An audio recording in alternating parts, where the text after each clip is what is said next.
Cubs fans, and welcome to a brand new edition of Cubs on Tap. It feels like forever since we've been gone, even though Nick and Tyler did a great job on Tuesday night.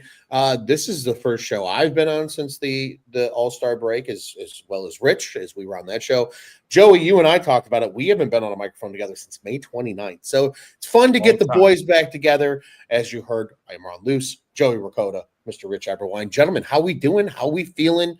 It's an off day for the Cubbies. They're coming off a series loss. We'll get into that a little bit later. The White Sox are on the horizon. We'll talk about that at the end. What's the vibe? How's everybody feeling on this Thursday evening? Hot stove. I'm feeling good, man. I'm anxiously awaiting what's going to happen within the next week or less. Yeah, it's been a minute. It's been a minute, Ron. It's been a minute for me and Rich, too, actually. So as we were looking at that, too. So excited to talk with you guys tonight. And, yeah, we got a lot to talk about. So let's get it. Most definitely. I think navigating Twitter the last week, I've learned that the Cubs are in on every single person that is available at this trade deadline. Their phones are blazing right now. Yeah, that's basically all you need to know. The Cubs are going to make a trade, and we're going to break it down here. They're going to make a trade, and we are going to break it down. Well said, Rich. Before we get to trade to deadline talk, because that is probably going to dominate most of the show, especially because we have no direct game to talk about this evening, with it being an off day for the Cubbies here for most of the league. Truthfully, there was not a lot of games today on the MLB slate. We do have to address the elephant in the room. That is that the Cubs lost this series to the Kansas City Royals 2 out of 3. Nick and Tyler were live on Tuesday night after Matt Boyd's gem, which was the lone win for the Cubs in the series, but another kind of, dare I call it, a little bit of an embarrassing loss on Wednesday to the Royals. They jumped out really early, and the Cubs were playing kind of garbage catch-up the whole way. Guys, I don't know about you. I'm a little salty about this series. I'm not destructively upset about it by any means, but I'm a little salty because this was kind of a shitty series loss, especially after taking 2 out of 3 over the red-hot Red Sox. And now I think you amplify the noises in the room about what we're going to talk mostly on this show about tonight, and that's the trade deadline, because this team clearly has holes. They need some boost, and they need it soon, because those pesky Brewers are atop the division as things stand. You never want to split a homestand, right? Especially against a team, 2 subpar teams. So it did sting, and I think, to your point, it kind of exacerbated the need for the Cubs right now, is that it's like starting pitching, right? Because in 2 of those games against the Royals, you had a bullpen day and Colin Ray on the mound, and Colin Ray is not going to be throwing 7 scoreless innings every time he's on the mound. He's just not that dude. And then your bullpen game, when you have Ben Brown going right now for multiple innings, it's not going to be pretty. He doesn't have it. So it stinks. And what stinks even more is that those 2 spots in the rotation are up against the Brewers next week too. So I don't know. Hopefully by the time that happens, the Cubs will have made a trade for a starting pitcher, because that is the clear need. And it was kind of exposed in the Royals series. Yeah, similar thought there, Rich. It was just disappointing to me to go into that Royals series. You're riding such a high note, obviously, after the Red Sox, who, you ended their winning streak, 10-game winning streak. It's not like they weren't playing good baseball coming into it. They were playing really hot baseball, and it looked like they were going to get into kind of cruise control mode here going into the Royals. But yeah, I mean, basically the series, like I summed it up.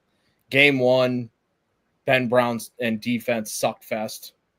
Game 2, you got Matthew Chef Boyd for our Cubs D, just lighting it up again. And then Colin Ray, obviously the wind didn't help him either on his outing. But yeah, I mean, like you said, it was the pitching, the starting pitching. It really was what let them down. And then there was some sloppy play. Obviously, you got to clean that up with the defensive miscues and things that happened throughout the series. But as we've seen throughout the year, that's not going to probably stick around. I wouldn't expect that to carry over into any series or anything like that. But yeah, man, that just makes it that much more important that, hey, let's go out there and make a deal. And I think everyone in the organization, everyone outside of the organization, all the other teams in the league, especially the sellers, they know that the Cubs are hot on their trails and trying to get somebody, which in a way I kind of don't like, because I feel like, and not to go directly into the trade talk, but Let's get into it, Joey. You know you guys are chomping at the bit. Let's I don't really care too much about the series, because it's look, you lost 2 of 3 to a shitty team at home, and it's like, okay, you know that it's not going to affect really anything in the season, right? You lost 2 of 3, okay, cool. Move on. Let's go get it tomorrow. You got a nice little off day here today, so reset and go get it this weekend. But man, like that actually hurts the cost now. Like the fact that the Cubs need pitching so much and everyone knows it and they're willing to do almost like I would think whatever it takes, despite, an article that came out saying the Cubs might play it safe, as they've been prone to do, and not wanting to give up too much or spend too much. Was that a passing article? I believe it was on it was an ESPN. Yep. We know that. I don't think that's true. Like, I'm not buying the article. I think that's a little bit of speculation based off of what things have happened over the years.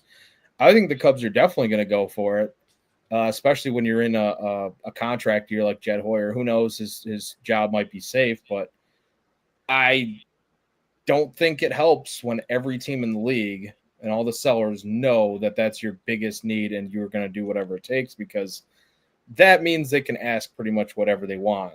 And, there's only so many options this year on the pitching front of things, as we'll get into, but not a whole lot of like sexy names. You know what I mean? Like, there's some good names and there's some like, yeah, possibly names, at least for the pitching front. I would argue, Joey, though, that there's enough teams that need pitching that the price is going to get high regardless. Like, the Dodgers are in that position. I mean, they have like 10 pitchers on the IL right now, something obnoxious. They need bullpen help. Yeah. They need starting help. They need it just as bad, and teams know this Dodgers team wants to win now. It is kind of an underwhelming year because there's a lot of teams that are kind of still hanging around. There's not a lot of sexy options, but at the same time, I think cooler heads ultimately prevail, in the sense of value will be dealt in the way that value should be dealt. And I mean by that is the prices will align the way that the market means it to. And I don't think anybody's going to try to fleece the Cubs necessarily, in the sense of just fleecing them because they have a need, because there's so many other teams that could use a pitcher in that are in contention as well. Hell, there was a rumor out there tonight that Dylan Cease is apparently on the Tampa Bay Rays radar. How about them apples? Like, it's weird. Everybody that has a shot, I think the expanded playoff arguably broadens the market, because so many teams feel like they have a chance. They might be willing to go out and make the play and give up something to go get a guy. So I don't necessarily know if it hurts the Cubs, because everybody's got needs. I think, to be fair though, Joey, in our case, right, because as Cubs fans, we hear it the loudest. If we were in another one of these markets, you might feel the same way, of like, wow, we really have a pitching need, and we really need to do this, and we really need to do that. I mean, shit, the Cubs still have 60 wins with this rotation. Yeah. You know what I mean? So, like, they could sit back and be like, listen, guys, I'll go take my business elsewhere and find something to get me better.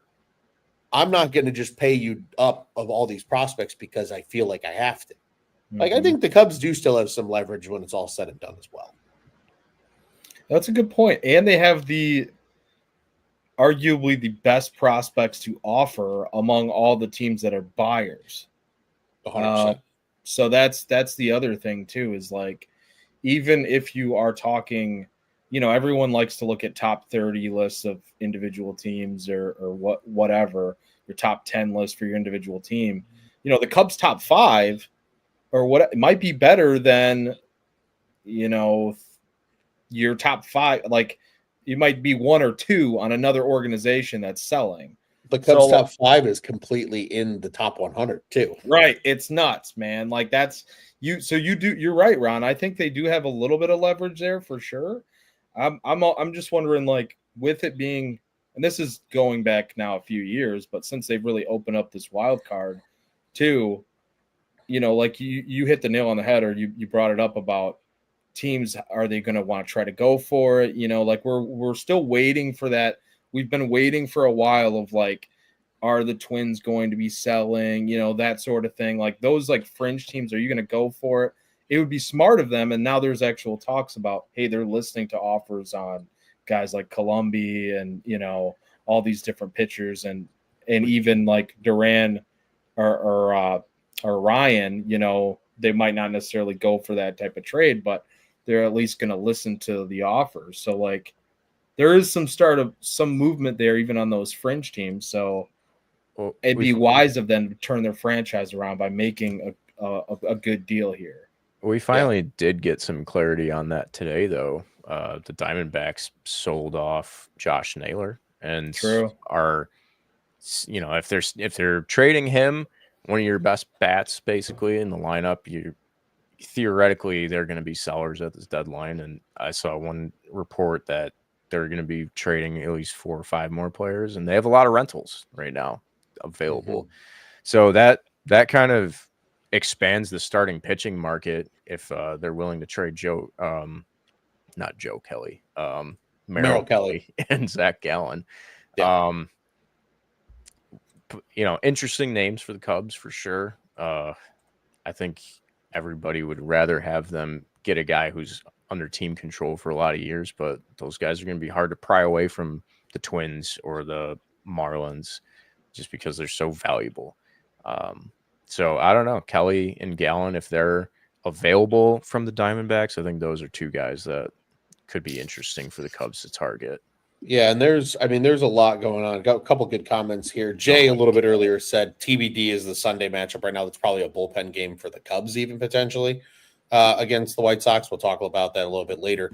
But Darren says here, there's the whispers of the Brewers going for Suarez haunts him. I tend to agree. Yeah, that just gave me fucking nightmares for the rest of the week. And then Stolet says Cubs have 8 games against the Brewers, 5 of which are at home. Not the time to panic. So certainly agree. I don't think anybody's panicking, but it's the whispers of what's going to happen, because realistically in this division, the only team that's probably going to buy are the Brewers. I don't think the Cardinals are going to buy. I don't think the Reds are going to buy, even though the Reds are supposedly hot on the trail of Eugenio Suarez too. Pirates are certainly not going to buy. Hell, they might be sellers of anything at this deadline. So, at least in the division, like it's just the Brewers, right? That can give you the heartburn if they make a big addition that makes them even better too. I look around the rest of the league and it's like, and I think it's the usual suspects, right? I think Toronto is going to be active. I think the Yankees are going to be active. I think Tampa Rays are going to be active in some capacity. And then I look around, like Seattle's already started off, right? Houston's going to be active. The Tigers are certainly going to be active. And then in the NL, like you're looking at a lot of NL West teams, right, that are probably going to be the most active, maybe a couple NL East teams. I think in the NL Central, it's really just going to be a 2-team race to try and, weaponize arms per se. Who's to say that, the Cubs can't pull it off? I think as long as Suarez goes anywhere but the Brewers, I can sleep just fine for the rest of the season. That's my thought too. The Yankees are really interested in Suarez, of course. That's according to Yankees fans, Joey. If you believe Yankees fans, he's already a Yankee. So, well, they've been going nuts after every single loss, which is it sounds familiar actually. Yeah, there's a lot of parallels. Yeah, they blend in here with Chicago Cubs fans. It seems like sometimes, but you mentioned the Rays. I thought it was interesting some of the rumors that came out today, like Bruce Levine with Sir Anthony Dominguez and Pete Fairbanks, a Ray. Are they kind of selling as they're buying because they are a game and a half out as a wild card, but like that is a rental too. So, well, he's got a club option for next year, Pete Fairbanks. Okay, he's got a $7 million club option next year, and we all know the Rays don't like to pay bullpen arms big money. So that's probably the motivation. They don't like to pay anybody big money. Yeah, it's true. Yeah. They're looking for another Manny Rodriguez from their highest paid player this season is Ha-Seong Kim at like $11 million. That's insane. I was just looking at this earlier. I was having a conversation with two of our friends over at Sox on Tap, Mr. Besnick and Tony, and we got on the topic of the Rays. And we pulled up the SPO track, and yeah, Ha-Seong Kim, like 11.5 mil. To your point, Joey, that is what the Rays do pretty much every year is buy when they sell. They are experts at turning players into elite arms, and they made a deal with the Cubs last year, and they were interested in Hunter Biggie.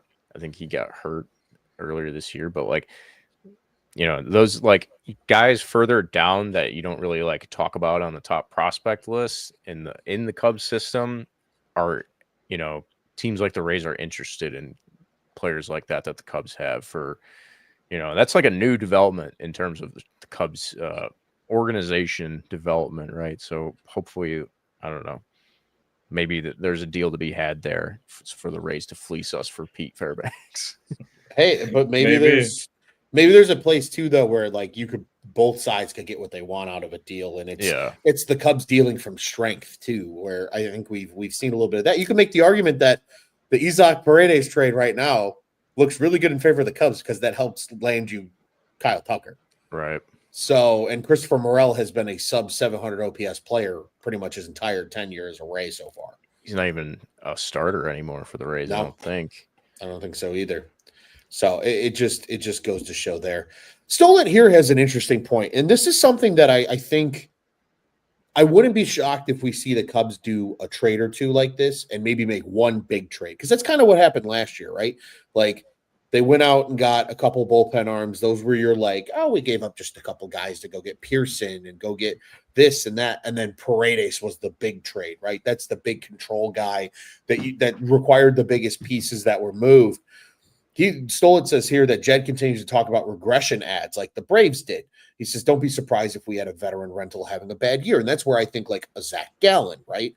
Maybe you can get him for pennies on the dollar compared to what his value would have been 2 years ago.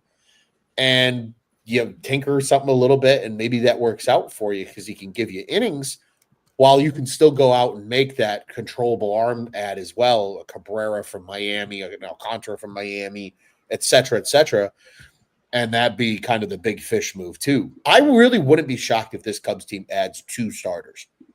I really wouldn't. I would like that. I mean, there's so much chatter about don't trade for Sandy Alcantara because he's having a bad year. It's like, well, maybe his value is a little less. Yeah, well, he could be more affordable that way, and then who's to say that he's still going to pitch bad when he comes to the Cubs unless he's hurt? And I don't think he is because he just threw 7 scoreless innings 2 days ago. Yeah. Speaking of the regression ads, Cole Hamels kind of sucked, but when the Cubs acquired him and then turned it around, True. And that goes the other way too.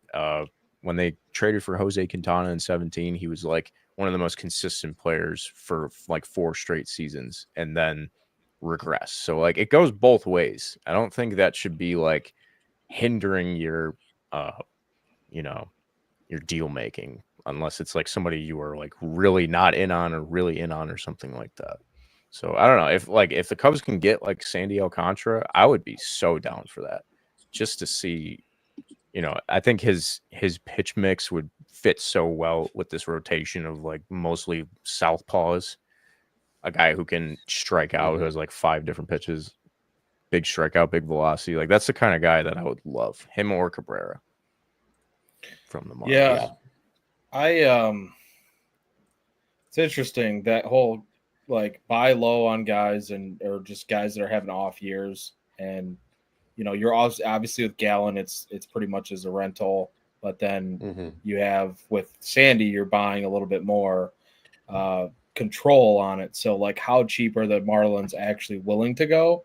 And that's kind of my question, I guess, with him. And then are the D-backs I could see the D-backs really just trying to move Gallen and saying, hey, just take a shot on at this point. But I waver back and forth on that. Excuse me.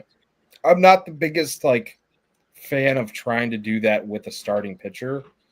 I love doing that with relief pitchers or, a Nate Pearson type or something like that. But I feel they need something that is so rock solid this year where we're not gambling because we're trying to win.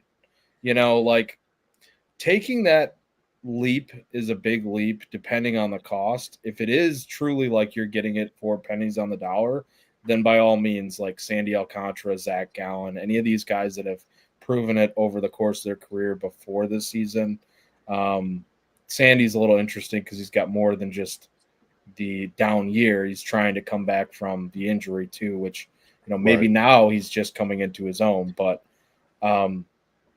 I don't know, man. Like it's you're gambling with, if they don't add two pitchers, like if it's one of those and then somebody else, then yeah, I'd feel so much better about it. If that's your only move though, with those guys, I can't sit here and act like I'm not nervous about it. I would be super nervous about their consistency is just not there this year. Like neither one of those guys. And you bring somebody in like that, and if you make a deal where you're giving up something pretty healthy as a return package or whatever prospect it might be, I would just much rather go for someone like another rumored guy, Mackenzie Gore, or, even Edward Cabrera, who, like, between him and Bubic from the Royals, two very good young pitchers with control. Bubic has a lot. I think he's only through the 26th season, right?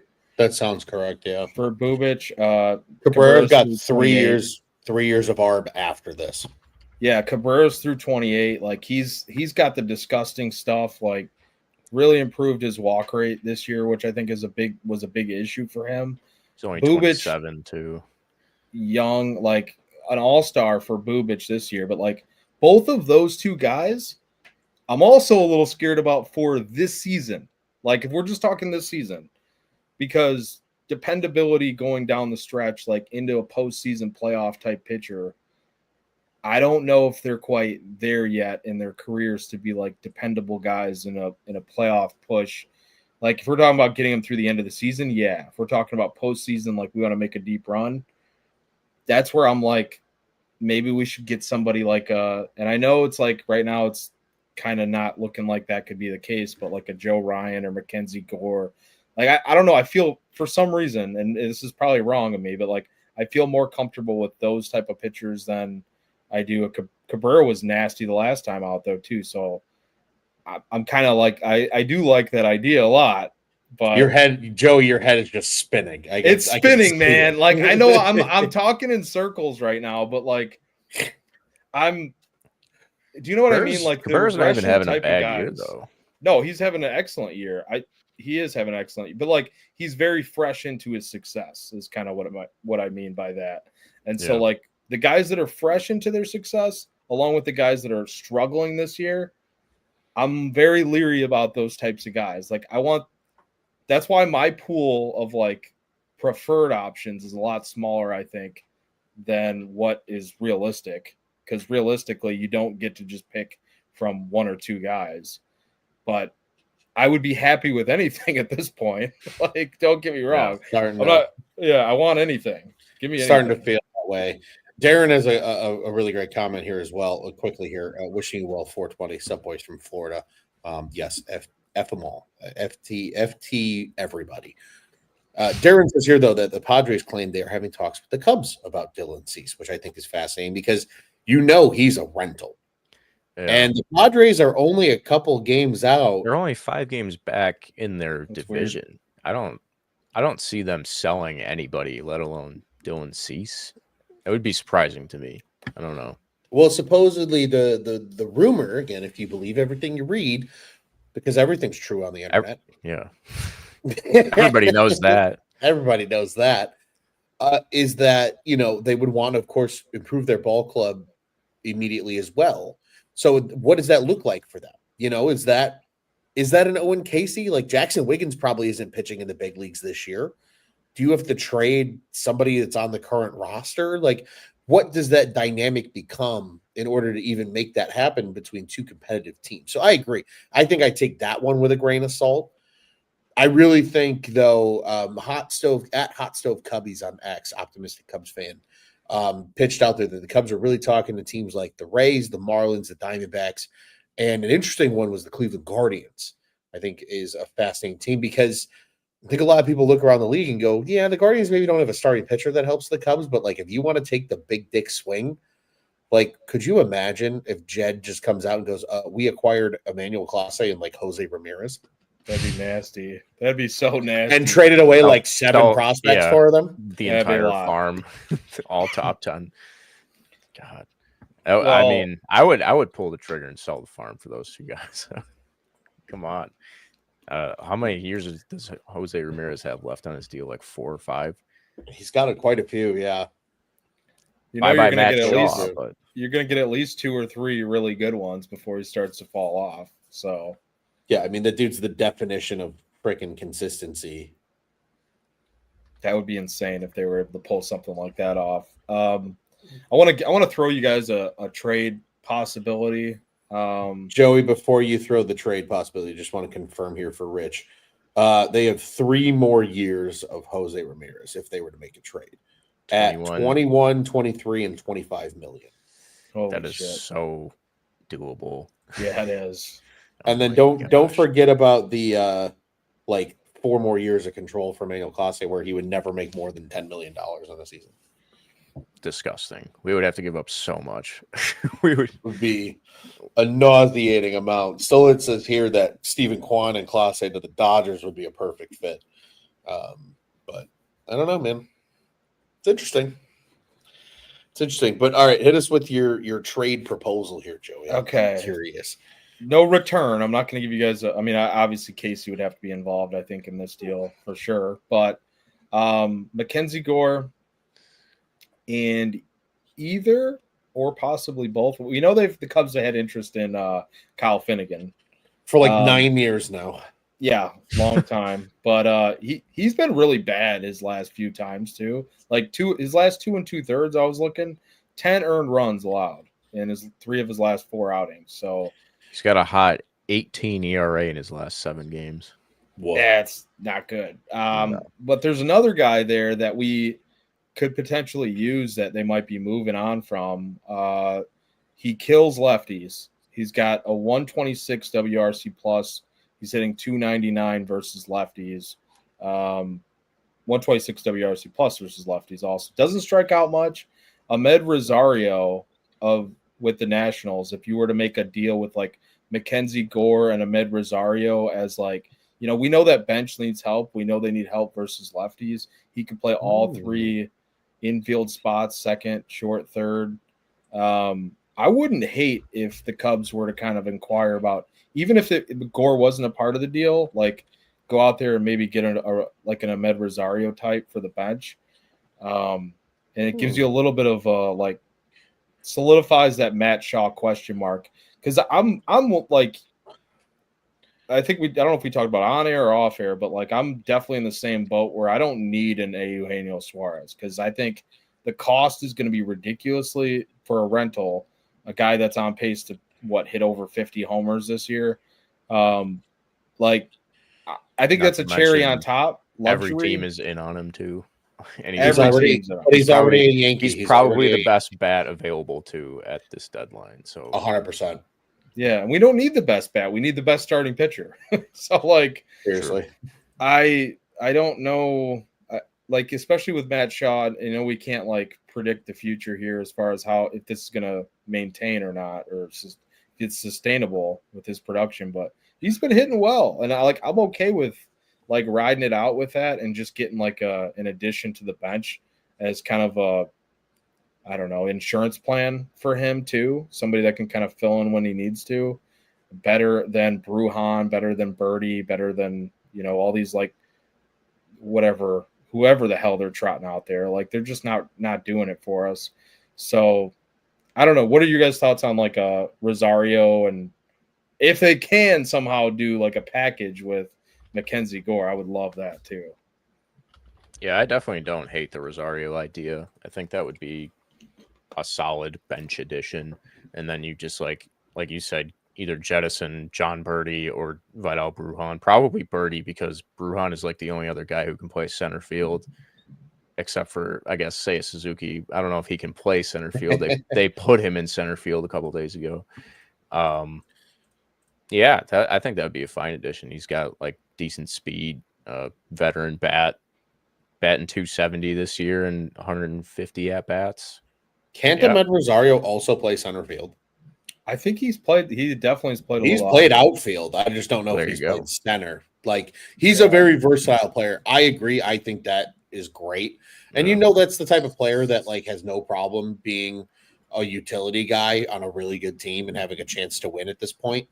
So I think it's a worthy addition. I think Gore is such a fascinating name in this whole thing because he's still really young. He's a nasty lefty. He's got 2 more years, I believe, before he hits unrestricted free agency after this one.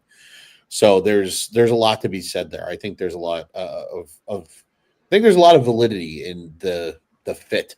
A good friend of the program, Mr. Lop to say, says, "Hello, gents, long time," and I think he prioritizes it in this manner: starter, reliever, bench. I agree with that. Yeah, I agree with that as well. Yeah.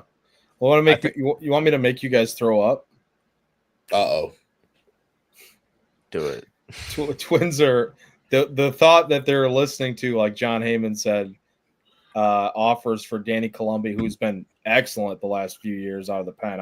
I would really like that addition, rental as well. But Harrison Bader, he'd be like a Jim Edmonds type of addition, dude. Like career 110 WRC plus versus lefties.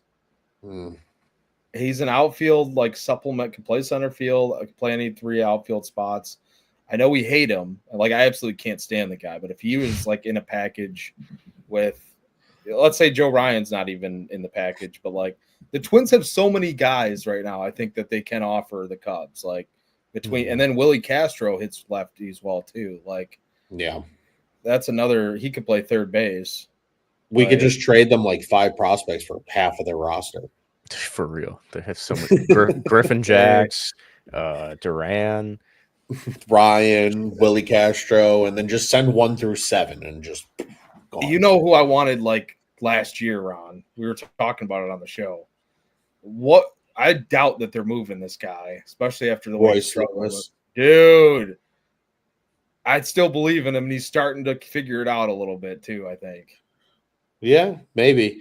I got another fascinating one for you guys when we're on the topic of vomiting.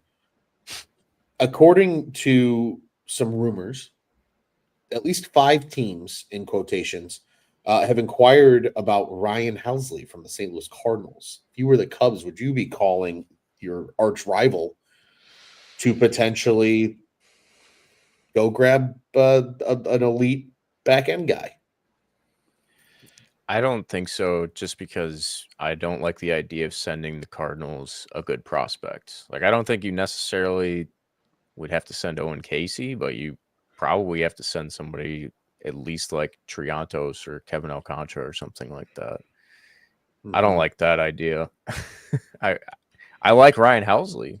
He would be great in the Cubs bullpen for sure, but I don't like the idea of making that deal with the Cardinals specifically. Can't make your arch rival better. I agree with that. Plus, it's just going to be, they're going to be asking for somebody pretty damn like that, like a Triantos level. And I'm not really on board with that either. I love Helsley though, as a pitcher, would be a great addition, but yeah, I doubt that happens. I had just like a weird thought. My favorite thing about the Mackenzie Gore rumors is the idea of the Cubs going into 2026 with 4 lefties in their rotation. Justin Steele coming back, Mackenzie Gore, Shota, and Matthew Boyd. That'd be kind of gross. And then Tyone's your 5th starter. That is like the ideal scenario of Tyone being your number 5 starter heading into 2026, right? I don't know if they'll be able to do it though, because I don't know. Just get somebody. Like we said earlier, we need somebody in the rotation this year. Are we that would be nasty if they had that many lefties. Like, it'd be kind of sick, right? I mean, most teams don't match up well with lefties, I feel like. So that's another part of it. Would be awesome. But are we pretty much done with the, like we kind of talked about off air, like Mitch Keller? Like, that's probably not happening at this point. It sounds like another divisional opponent. Yeah, and it sounds like the Pittsburgh talks, according to rumors, have cooled off. So it might have been just Keller's having a rough year. Bednar's been really good, and they probably valued the control with Bednar and the control with Keller, and we're like, we want a lot. And the Cubs are like, we don't quite want to give you what you want, So I think there's a world where we wane away from that. I really do. I'm hoping that Jeff Passan can play Nostradamus again for the Cubs, though. I don't know if you guys saw this earlier. He posted about writing 2 weeks ago, and it stands today, that like the Seattle Mariners' weakness was corner infielder, and their best match was Josh Naylor, and they went out and got Josh Naylor. So Aldo Soto responded to that and said, do it again. And because it was Chicago Cubs all in, biggest need, starting pitching, third base, best fit, Mackenzie Gore. Come on, man. I would do it again, Jeff. Make it happen, dude. Oh my gosh. Get him in the building. That's dude, like he's so freaking nasty. That's like the main thing that I didn't like about the Mitch Keller rumors is like that's not the type of pitcher the Cubs need right now. Like he's more of a 4-5 inning eater type. He's like a Colin Ray sort of. That's not the guy we need. You know what I'm saying? Gore or like, Cabrera, I feel like would be the type of player you need right now. Ryan, what were you saying? You cut out. Yeah, my internet's deciding to be stupid this evening. No, I think you guys nailed it on the head, though. But another interesting comment here from Alap. He says, here's a hypothetical question. What are the Cubs doing at the deadline, and how much better are they right now if Steele doesn't go down?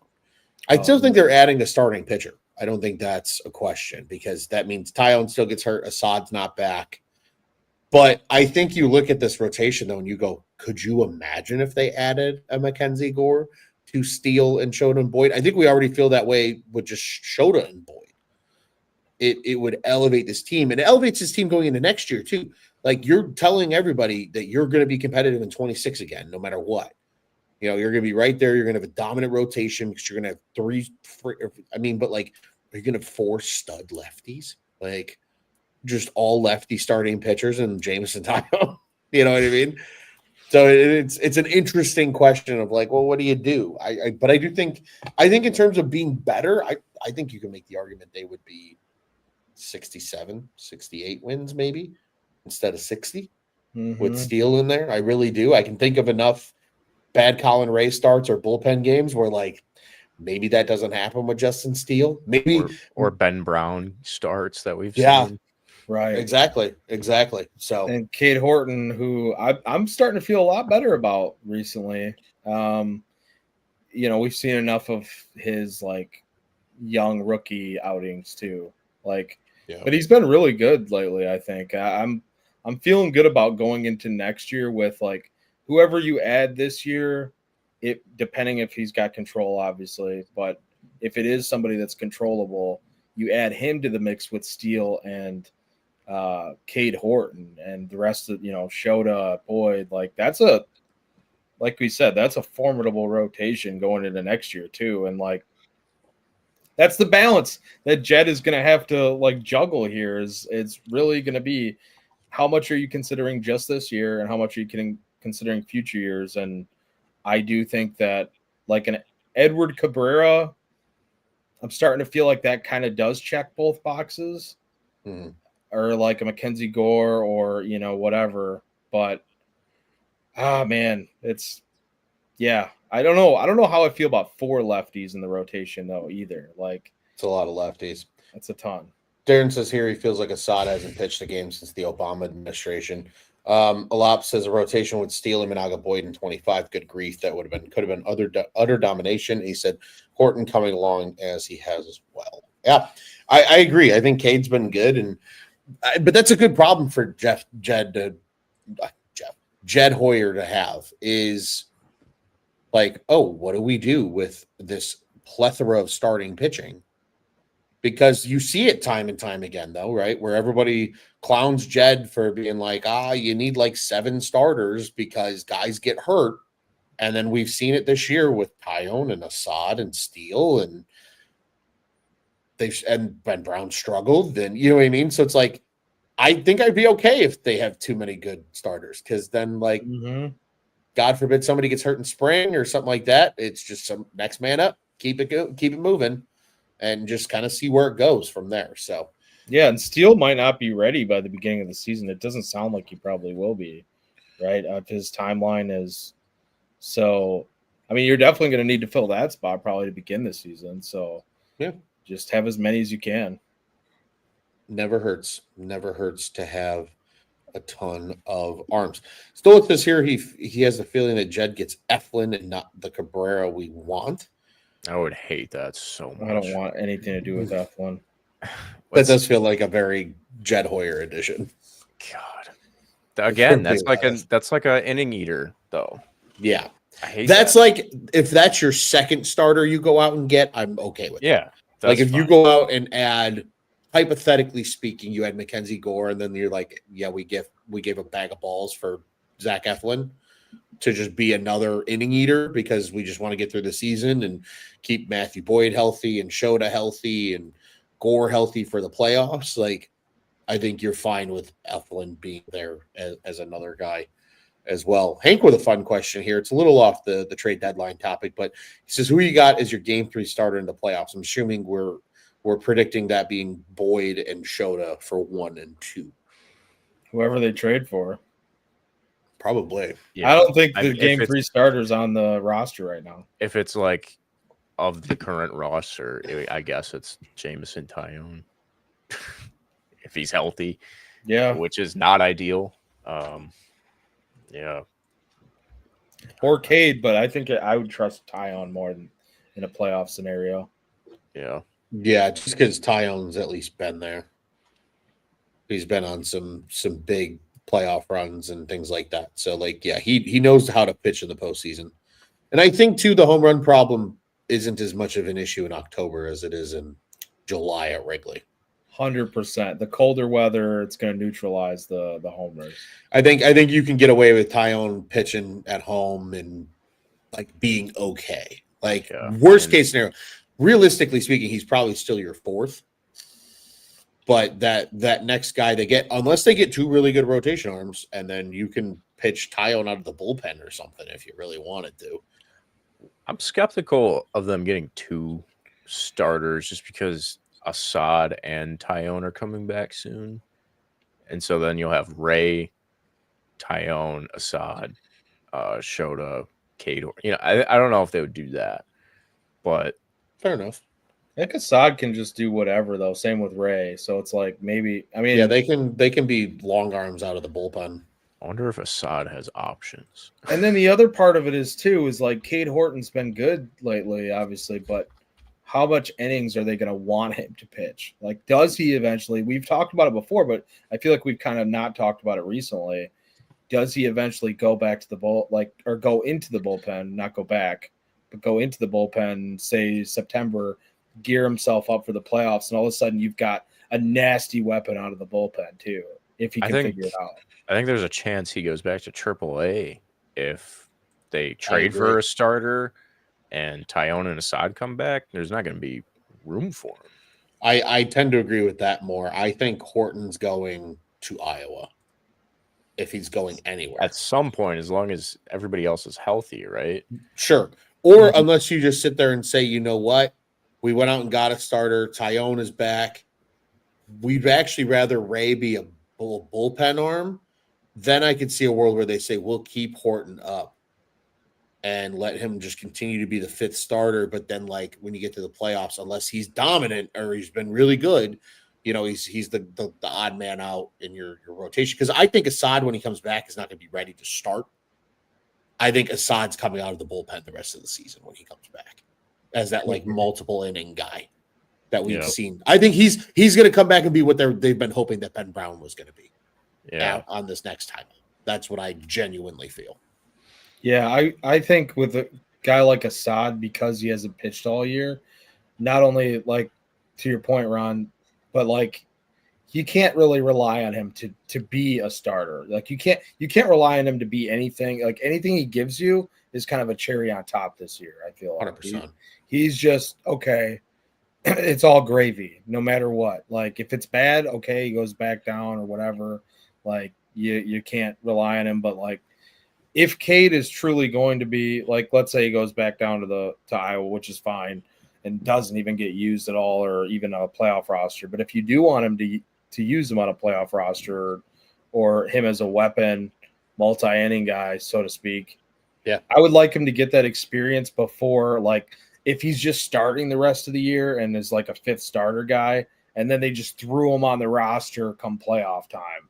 Like, she might not even make the roster, but if they just threw him into the bullpen, I wouldn't feel good about that. Like, I want him to get a little bit of experience doing that role. You know what I mean?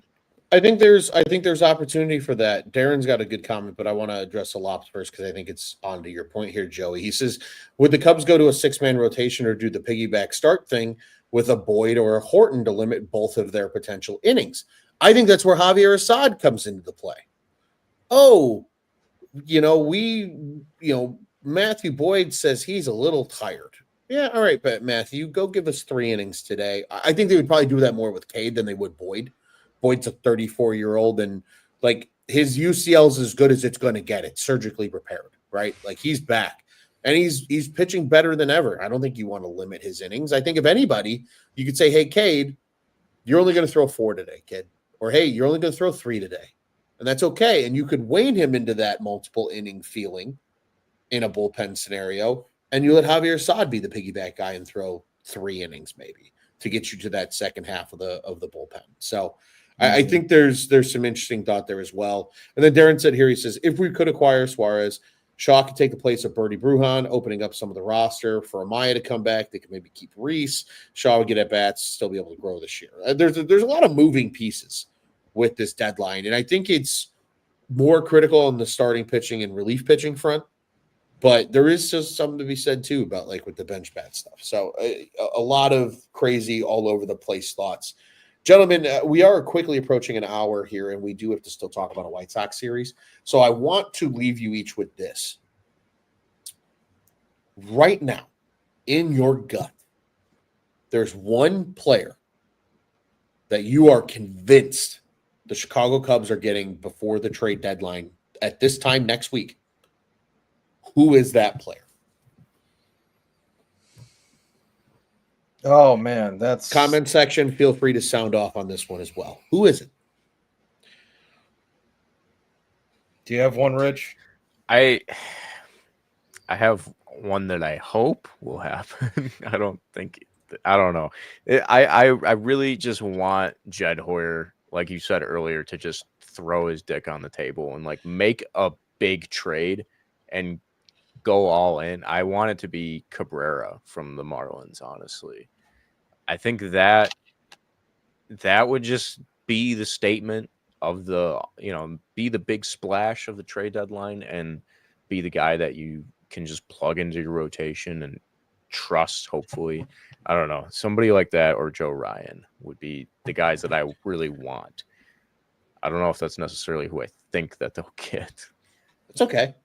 I'm convinced that they are going to trade with the Twins, and they are going to make a trade with the Rays. Okay, like those two are probably going to happen as like just potential trade partners. I could see it being Danny Columbi from the Twins. I really want Joe Ryan. That's my guy. Like, if there's one guy out there that I absolutely like, I feel good about him taking the ball in a playoff series. He's got basically the best performing fastball, not necessarily velocity, in the entire league, but just the way it shapes, the way it plays between the fastball, the slider, that changeup. Like, Joe Ryan gives you innings, gives you quality innings, and he's an ace. He's turning into an ace. That's the guy I want. But am I convinced that that's happening? No, absolutely not. But if the Twins are serious about turning around and getting on the level of what the Tigers were this year, and just it's a trade that you make, you go and get an Owen Casey type player. I could see like a Pete Fairbanks type deal though, too, with the Rays, because like you said, they're pretty comfortable with like doing the cheap motto of like when it comes to relief pitching and just really anybody in general. But they've got plenty of guys. Like coming into the season this year, they had probably like 15 relievers that I was looking at. I was like, holy shit, this guy could be a closer on a different team. Like Mason Montgomery. Like they got guys that just throw gas out of their bullpen and they do it all over the place and they're effective. So I definitely could see them as a like relief pitcher trade target too. Definitely. Alap says Sandy Alcantara. Gentlemen, I'm gonna put on a different hat here because this is gonna be my off the wall, not traditional Ron Luce hat. All right. We're making a spicy prediction. The player that will be a Chicago Cub by this time next week is none other than Emmanuel Clase. Wow. I have been dead set on the Cubs trading with Cleveland for years now. We talked about Josh Naylor in the past. We talked about Clase being a target. They've reportedly been sniffing around on him again. I think they need a starter, and they need a starter bad. And I think Jed can get creative with the starter because to me, there's more options that are of high quality. Maybe not elite quality, but high quality. I look at the bullpen market, and if it's not Duran or Colombi or any of those guys in Minnesota or Bednar, it's Clase. And you completely transform that bullpen. If he's closing games, Palencia's throwing in the 8th, and then any one of those other secret weapons are throwing in the 7th or even potentially the 6th. That would be so sick. It aligns the bullpen magically. So I'm going to try and speak it in existence and put on my Jeff Passan hat here, and we're going to say Emmanuel Clase is the man. Stolitz is here, Merrill Kelly, because he's a rental. I think Merrill Kelly is very much a guy that fits the Cubs vibe of what they could get at the deadline and not have to give up an arm and a leg to go get. And that allows you to go get a guy like Clase. And like Alap says, he says Presley, Palencia, Clase. I would argue Keller probably over Presley. Yeah. But you would be. You trade for Clase, there's a good chance Presley gets DFA'd soon after. Yeah, there really is. I mean, but that 7-8-9 magically transforms, I think, over the course of all of that. Gentlemen, I want to give you one more thing. Ooh, stole it with a fun one here. He says Luis Severino and Mason Miller. No, I don't want anything to do with Severino. Yeah, Severino, I don't know if he fits the Cubs model. Would love Mason Miller. That's going to cost you a pretty penny, regardless of production this year. Oh, sure. Probably be similar to Clase, maybe even more because Mason Miller is not even on extension yet. No, yeah, he's still on ARB. I think he's pre-ARB still. Yeah, so he might have more years of control too. That would be. He just threw a 104-mile-an-hour pitch today. Gross. This is insane. I'm gonna do that prediction though. I'm gonna say that the Cubs do go get Joe Ryan. I like it. I there's too many yes, do it. You can do it. You should do it. Mm-hmm. And that's, I don't know, man. That's who I want so bad. It really is. So bad. I feel you, man. I feel you. Gentlemen, we do have to talk about a White Sox series before we wrap this thing up here.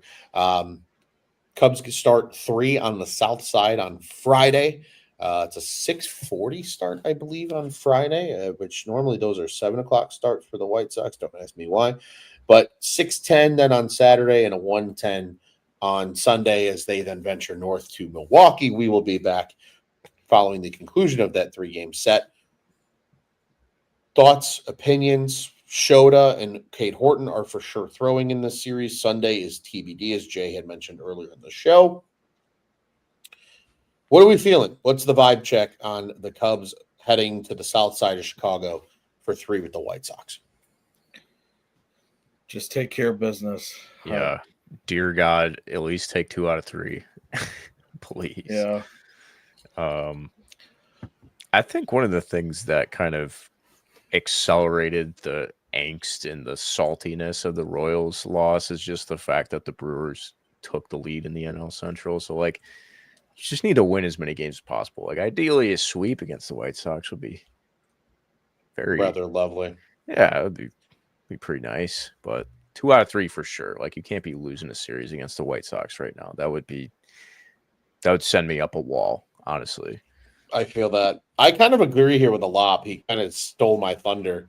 This series worries me a little bit because the Sox have come out hot out of the gate. And I think they're a young enough roster right now with all the new names on it that they don't understand the magnitude of the Cubs coming to town and the Cubs being good and the Sox being bad. And that stadium's going to be largely Cubs fans probably most of the weekend. And a good true healthy split, not just dominated by White Sox fans. Because like the White Sox are young and they don't know better. Colson Montgomery's been hot. Niedroth's been hot. Baldwin's been, hitting a little bit. Vargas has been insane. And Vargas just screams Cubs killer. Like, they've got guys going right now. And really, it's going to be up to this offense, I think, to outscore them. I don't think it's going to be 3-1, 4-2 games. I think it's going to be like 7-4 or 7-5 if the Cubs are going to win. Because I still think the White Sox are going to get their runs. It helps that we have Shota on the mound in tomorrow's game. Definitely. I do wish he was pitching against the Brewers instead, though. But still, well, he could still line up to throw that Wednesday because that would be the 5th day. He's got a chance. Yeah, and Boyd should throw in that series too. So, I mean, you might have a chance to have 2 of your best pitchers throw with Ray being the 3rd game. I think that's how it is currently lined up. Unless they acquire somebody and then they could pitch them in place of Ray. Yeah, I think you're right. We don't really talk about the White Sox as a trade partner this year, but we've seen them make plenty of deals over the years. Could you see like during this series them making a deal? Just sending the guy over to the other locker room? Like Tauchman just like walks across. There was a mention of Tauchman. Yeah, there was a mention of Tauchman a little bit earlier, I believe, from Darren. Here it is. If Tauchman's groin is okay, he'd be a cheap bench guy that could play center. So I wouldn't hate that, man. He's got a great. I like Tauchman. The Palatine Pounders return to the North Side would be epic. The rest of these guys are so young, like you said, Ron. I don't see them like the everyday players. There's not a whole lot to pick from. I don't even think they have any decent bullpen arms to they don't pick through. The Sox bullpen is garbage. Hot garbage. That's by far their weakest piece of their team is their bullpen. They're hitting a lot, but they're also giving up a lot of runs too. Like they won, I think last night over the Rays, 11-9 was the final score. Like they just completely outslugged the Rays. That's literally what it came down to when it was all said and done. A couple of comments here says, please don't pitch to Vargas. This is a fair question, whether the weather holds up, because it is supposed to rain and storm pretty much Friday night and then all day Saturday. So TBD there, definitely could impact the series. He says Luis Robert for Birdie and Brujan. Come on, Jed. We can dream. And then Mike Tauchman with a White Sox, a walk-off double for the Sox in a Cubs uniform the next day. Yeah, right. Thank you, fucker. Hey, welcome back, by the way. Yeah, thanks for that. Then he robs Miguel Vargas in center field the next day to end the game. That would be electric. Absolutely electric. I feel like the only tradable guy that the White Sox have, other than, I guess, Luis Robert, but I don't know why they would trade him right now since his stock is so low, but is, I guess, Adrian Hauser, who I feel like is having a Fugazi good run right now. A Fugazi. Well, he's a perfect, like, you buy low and he could eat innings for you. Like, that's a guy I wouldn't mind seeing if, like, the Cubs truly did go get 2 starters. If Hauser was your second starter they went and got, I would be very pleased with that. I think they're buying too high, though, on a guy like that. I really do. Yeah, but I don't think you have to buy high on him. Like, he came in on a minor league deal. Like, they're just going to flip him for whatever they can get. Yeah, stock the White Sox soda machine in the clubhouse and for Adrian Hauser. Stock the soda. A lot putting diabolical things in our heads. says Cubs trade for Cease tomorrow. He comes back and he pitches for them for the Cubs on Sunday. The ultimate full circle moment. That'd be kind of sick. That'd be awesome. I'd be here for that, even though Cubs fandom would go fucking bad shit crazy, and the White Sox fandom would crumble. But imagine if he gets lit up by the Sox. Oh, then it's awful. He just keeps pitching in front of Cubs. Just throwing meatballs down the middle of the plate. Gentlemen, before we get out of here, want to remind everybody, of course, that Cubs on Tap, one of two shows here that cover the Chicago Cubs. Check out our friends over at the Dingers Podcast. Be sure to follow all of us, as well as at Cubbies on Tap on the socials. You know where to follow us. Go to the podcast descriptions. You'll see the whole team's handles and where to follow everybody on X and other platforms. Of course, Bears, Bulls, Blackhawks, plenty to talk about over at On Tap Sportsnet. Q and I were just live before this. I'm on double duty here tonight with the shows. Be sure to check those out. Bears training camp is in full swing at Bears on Tap. And, of course, we mentioned them a little bit earlier in our show, and they're playing each other this weekend. Cubs fans, you have friends like the Sox. So do we. Send your friends to our friends and let them all be friends over at Sox on Tap. They all could be miserable together. It's a very salty and just pissed off Sox on Tap room. I got a little bit of that gist earlier today. They're just down bad. Down bad. But, of course, ontapsportsnet.com, at ontapsportsnet. Check out what's on tap in Chicago sports. I think we all agree here with Darren. Sweep the Sox. Take care of business. And just do what you need to do. And then go into Milwaukee with some momentum come Monday. We'll be back following the final game of this series against the White Sox. Until then, gentlemen, what do you say? We get out of here the only way now Cubs on Tap? FT White Sox and FT Brewers. Yes, always fuck the Brewers, but particularly now. Indeed. And as always, FTC and let's go Cubbies.